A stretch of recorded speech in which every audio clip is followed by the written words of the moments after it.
Но прежде всего я хочу поприветствовать вас всех и пожелать нам успешной работы, поблагодарить от чистого сердца Конституционный суд Узбекистана, Венецианскую комиссию Совета Европы за организацию данного, на мой взгляд, очень важного и полезного мероприятия.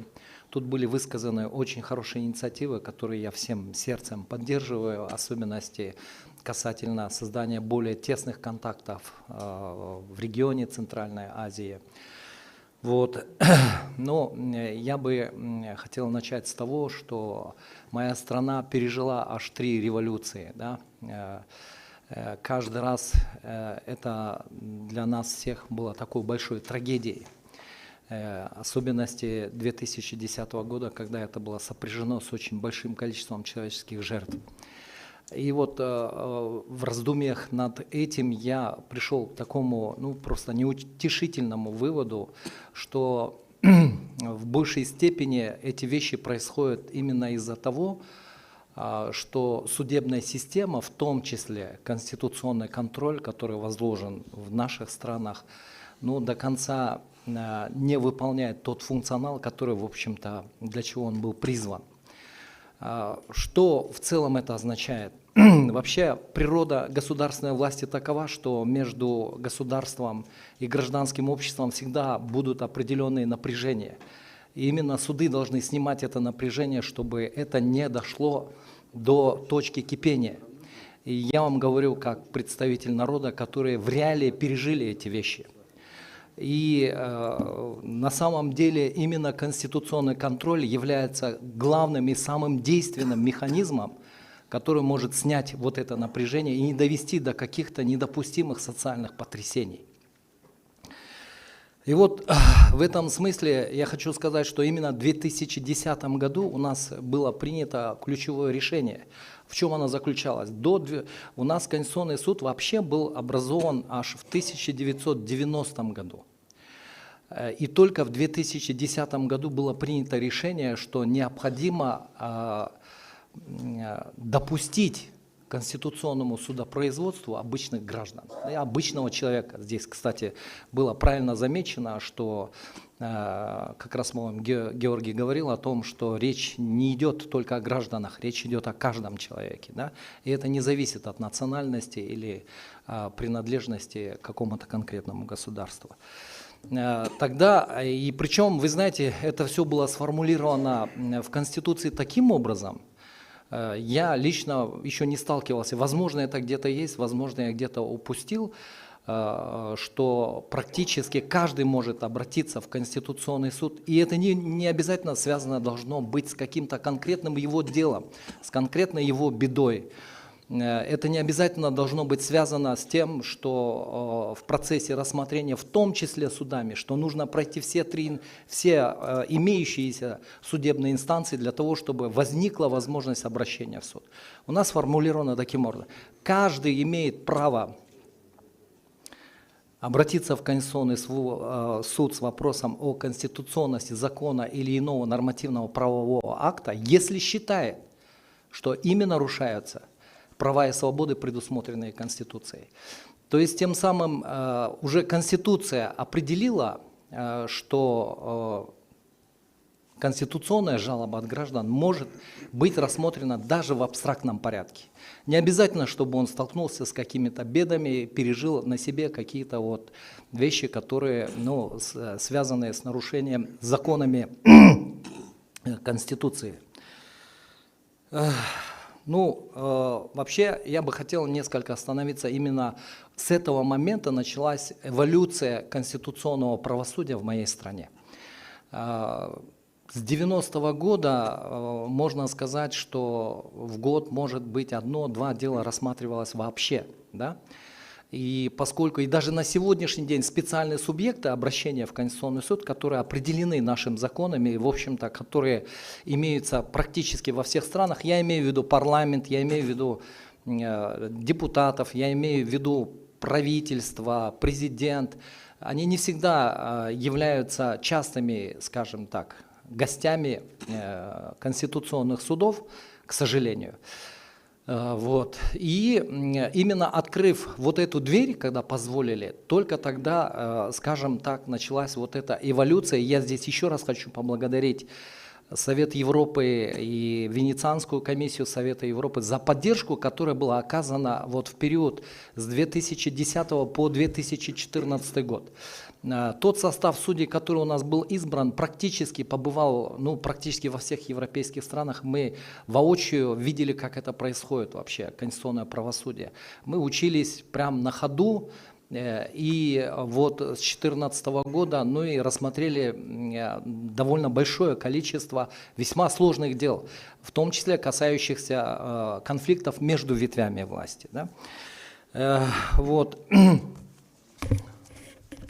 Я могу вот привести одну статистику. В 2022 году в Конституционный суд поступило 117 обращений от физических лиц, поскольку там были у нас еще и граждане Канады однажды. Да? 68 обращений стало предметом Конституционного судопроизводства. Это только в 2022 году. И вот тот факт, еще один момент, что вот это позволяет в том числе обращаться и в рамках конкретного нормоконтроля, когда дело рассматривается в суде, и не обязательно дожидаться, чтобы там высшая судебная инстанция вынесла свой последний вердикт, для того, чтобы иметь право обратиться к нам. Нет, даже в процессе рассмотрения, или это происходит в качестве судейского запроса, когда судья видит, что подлежащая применению норма закона в какой-то мере вызывает сомнения, или же участники имеют право обратиться в Конституционный суд по этому вопросу. В этом случае, если это приходит судейский запрос, мы его обязаны рассмотреть в течение 2 месяцев. Законодатель так посчитал, и, наверное, это правильно, поскольку конкретные дела в судах, они не должны, ну, скажем так, долго лежать, поскольку это всегда связано с судьбами людей. Если же обратилось физическое лицо, которое является участником какого-либо судебного разбирательства, то определение, которым мы принимаем это обращение к производству, то есть понятно, что не все обращения принимаются к производству, то в этом случае любой суд обязан приостановить производство и дожидаться решения Конституционного суда. Как я уже сказал, как вы уже поняли, наверное, в качестве одного из субъектов, на сегодняшний день постоянных субъектов обращения, являются судьи общих судов, общей юрисдикции. Как, скажем так, постоянные правоприменители, и которые, вот, и вы знаете, к этому мы тоже не сразу пришли. Мы с 2013 года постоянно встречаемся в рамках школы конституционализма и в том числе и с судьями, для того, чтобы их обучать не просто обращению в Конституционный суд, а именно сомневаться в праве, в конституционности той нормы, которую он собирается применять. У нас в Конституции есть норма, что судья не вправе применять закон или иной нормативно-правовой акт, противоречащий Конституции. В этом случае он обязан приостановить производство и обратиться по этому вопросу в Конституционный суд. Вот, и знаете, вот буквально в первой половине дня я давал интервью телевидению, и я просто хотел, чтобы она поняла. И вот корреспондент спрашивает, в чем смысл вообще подобных вот ваших мероприятий. Да? Я сказал, что это конституционное правосудие, это самый действенный механизм по построению справедливого общества. И мы собираемся для того, чтобы поделиться опытом, каким образом сделать так, чтобы те важные ценности, которые прописаны в Конституции, стали реалиями. Для того, чтобы сделать Конституцию не просто основным документом, чтобы он был на самом деле живым и действующим документом. И я вам скажу, наверное, для себя, как я считаю, самую главную вещь, это зависит от того, и в каждом обществе это срабатывает по-разному. И на сегодняшний день мы вот уже последние несколько лет практикуем в Конституционном суде настолько серьезный судебный активизм, что поначалу, я бы сказал, практически возмущающихся было очень много, но на сегодняшний день, да, люди начали уже понимать, и даже, скажем, соответствующие государственные органы, ветви власти, судебная система начали понимать, что я имею в виду. Если мы даже признаем норму, противоречащей Конституции, до внесения поправок в правовое регулирование мы конкретно прописываем механизм, который должен действовать до этого момента.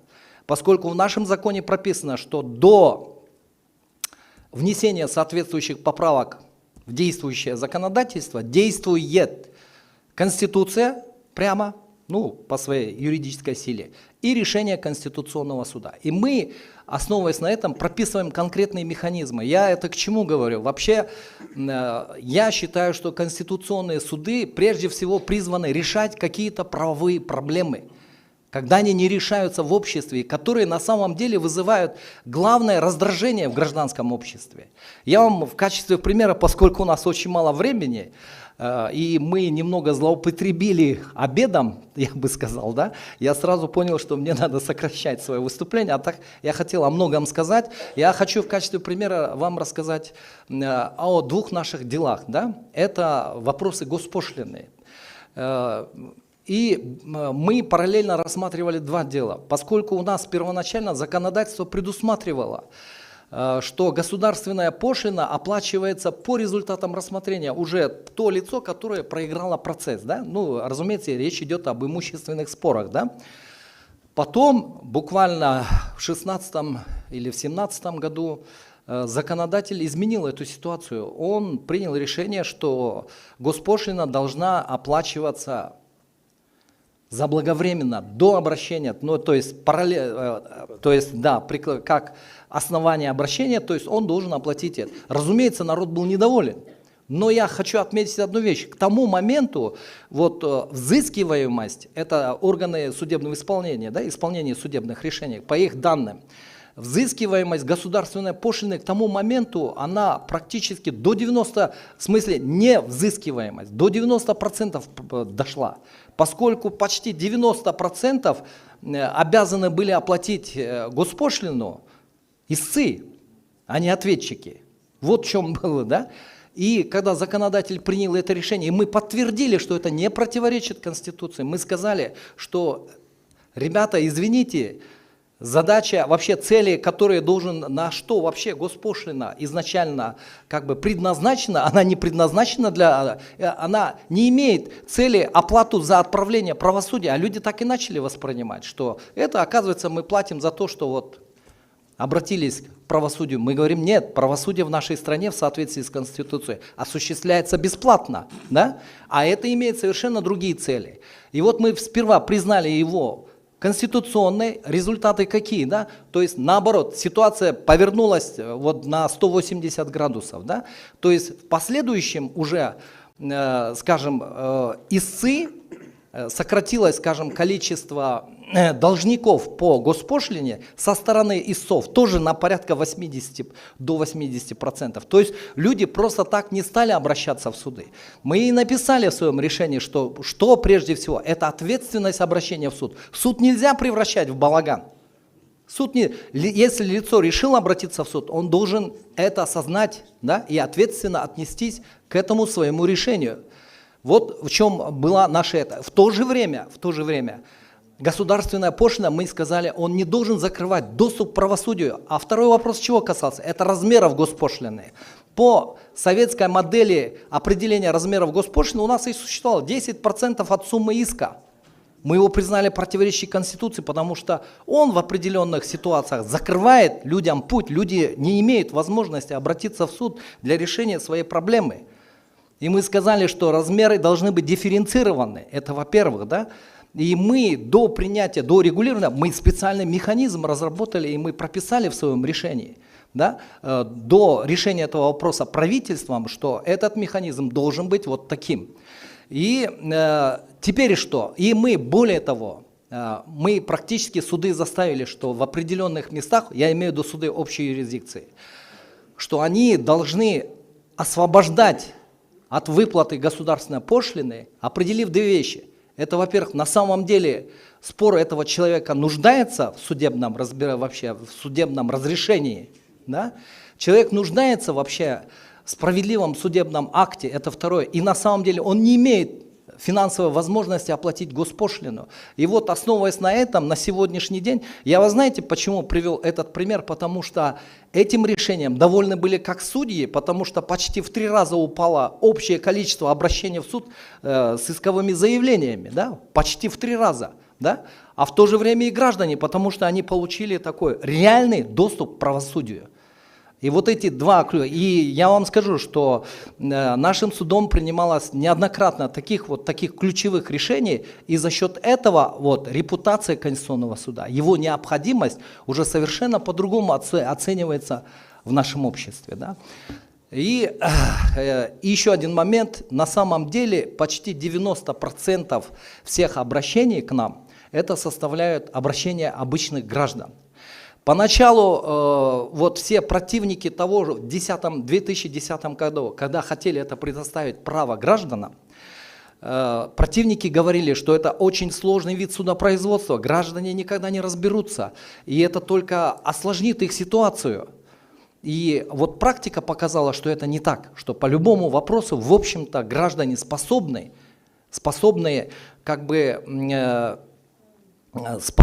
найти инструмент для того, чтобы в конечном итоге добиться даже в Конституционном суде справедливости. Я вам еще один маленький пример приведу. Да? У нас как-то законодатель принял закон о проведении обучения претендентов на должности судей, причем заблаговременно. Да? И они должны были быть, причем это почти 2 года обучения должно происходить. И один обратился с сельской местности, говорит, я не могу, говорит, оставить семью, 2 года не зарабатывая денег, не могу, на что я буду содержать семью, еще и учиться для того, чтобы претендовать на должность судьи. А там уже несколько курсов проучились люди, которые, и в общем-то нельзя было подавать документы на, на эту должность, если ты не прошел этого обучения. Еще вот такое обязательно норма. Мы ее тоже признали противоречащей Конституции, потому что это явная дискриминация тех людей, которые не имеют возможности оплачивать и учиться 2 года. И мы сказали, если хотите обучать, обучайте после того, как вы его тогда избрали. Или оплачивайте ему соответствующую заработную плату или какую-то, я не знаю, вознаграждение, чтобы он имел возможность, так сказать, содержать свою семью и себя в том числе. Или там переехать в другой населенный пункт, в данном случае в столицу государства. Да? Ну, в целом, я тогда завершаю. Единственное, в завершении я хочу сказать, что на самом деле частные жалобы очень важны для конституционного правосудия. Именно за счет частных жалоб мы можем принимать очень важные решения для общества и тем самым устанавливать справедливые отношения в самом обществе. Да? И, разумеется, вот подобные мероприятия я всегда приветствую, насколько это возможно, я всегда пытаюсь участвовать в них, поскольку всегда полезно делиться именно вот такими инструментами, такими механизмами. И я, как еще в самом начале сказал, что в каждом обществе механизмы правового регулирования, вот вы знаете, часто спрашивают вопрос, почему вот в Конституции прописано, а у нас он не срабатывает. Простейший ответ, вы знаете, значит механизмы правовые не так прописаны. А вы знаете, а мы ведь все, вот как особенно те страны, которые вышли из состава Советского Союза, я вам скажу, у нас нормативистское мышление. Мы привыкли, что вся наша жизнь отрегулирована от и до, да? И мы не можем еще пока от этого отойти. Но раз мы еще не смогли от этого, нужно тогда прописывать работающие механизмы. Значит, там прописан механизм в законе, что он просто не позволяет сработать какому-то такому, не может дать импульс, чтобы это все сработало именно так, как это необходимо. Спасибо за внимание. Спасибо большое, Эмиль Жолдашевич, за интересный содержательный доклад. Тем более он носил такую практическую направленность. Вы привели примеры из деятельности Конституционного суда Киргизии, что было для нас всех полезно. Пожалуйста, профессор Исмаилов Бахадир Исламович. Да, спасибо большое. Вопрос, наверное, ко всем представителям, да, и Таджикистана, Казахстана, Грузии в отношении представительства, да, то, что вот Оскар Борисович частично затронул эту тему, о статусе или роли адвокатов, защитников, юрисконсультов в процессе конституционного рассмотрения жалоб, обращений, ходатайств, как бы это ни называлось. То есть в нормативах конституционных судов вот, статус этих субъектов, то есть адвокатов, защитников, правозащитников, может быть как-то прописан?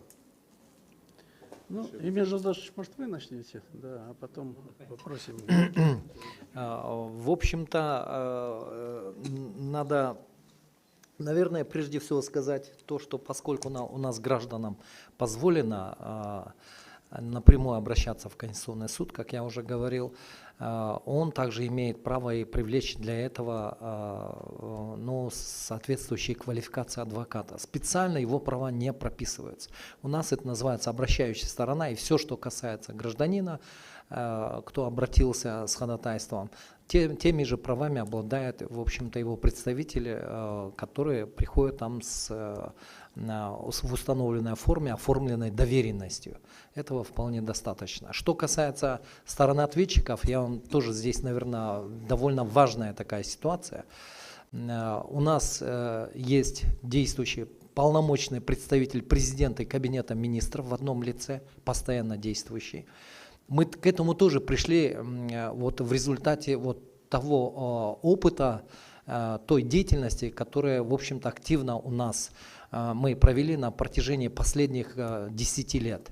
У нас есть на сегодняшний день постоянный представитель парламента, который работает у нас. И сейчас рассматривается вопрос о постоянном представительстве Министерства юстиции, поскольку Министерство юстиции у нас еще задействован как постоянный институт, отвечающий за исполнение наших решений.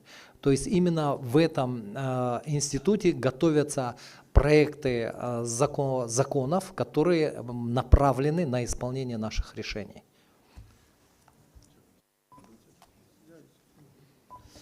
Я, в принципе, в своем докладе вкратце упомянул, что граждане могут, значит, прямо прийти в суд, и их представители не обязательно были бы членами адвокатского союза, то есть лицензированные, значит, адвокаты.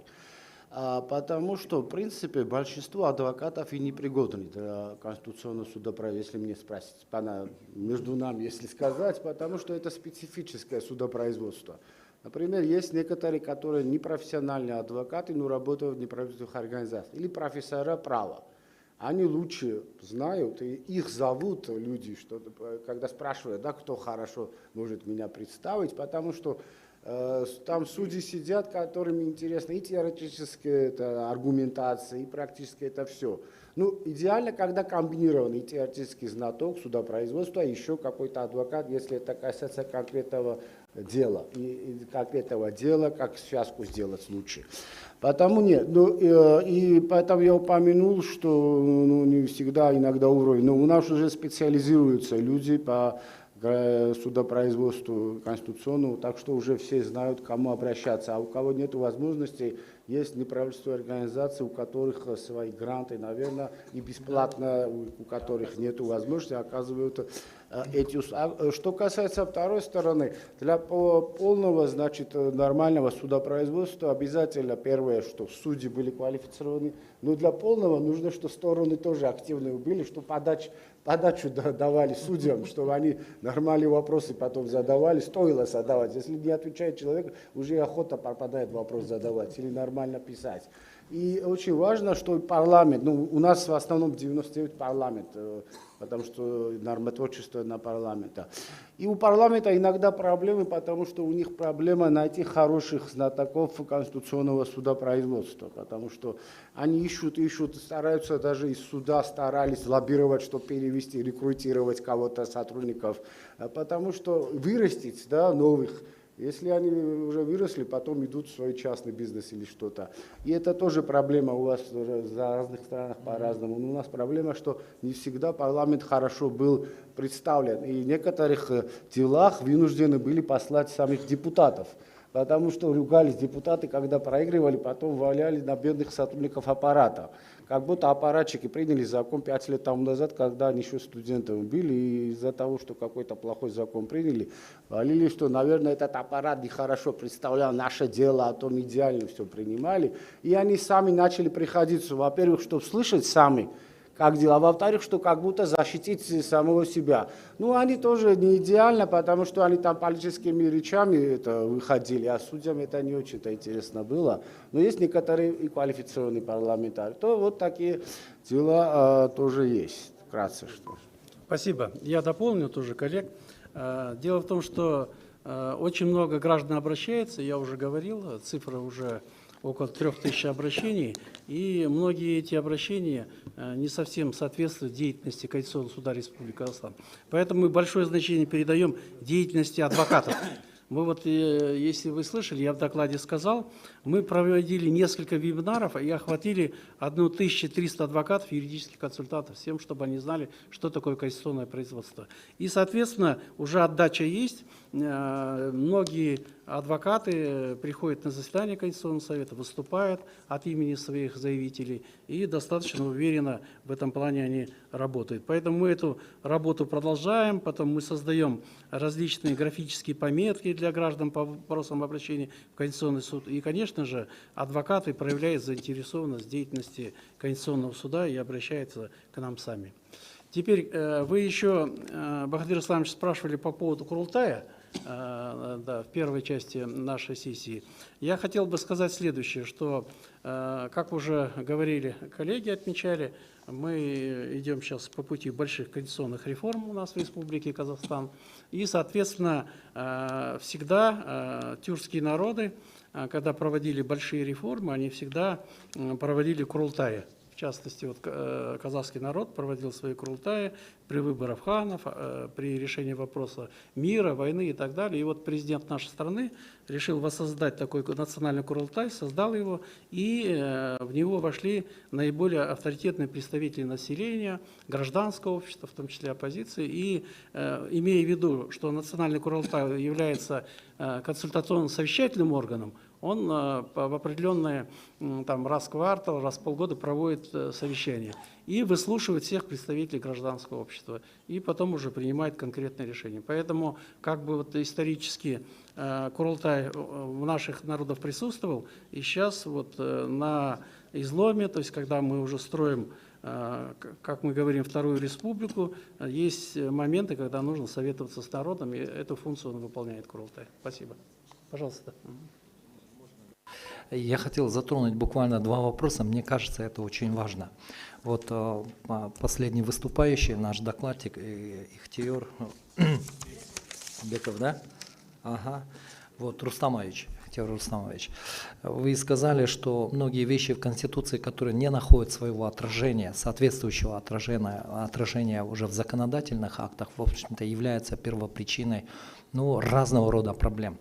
Вот я вам откровенно скажу, первоначально, когда речь шла, скажем, так сказать, о пробелах или о недостатках правового регулирования, мы, как правило, отказывали в принятии.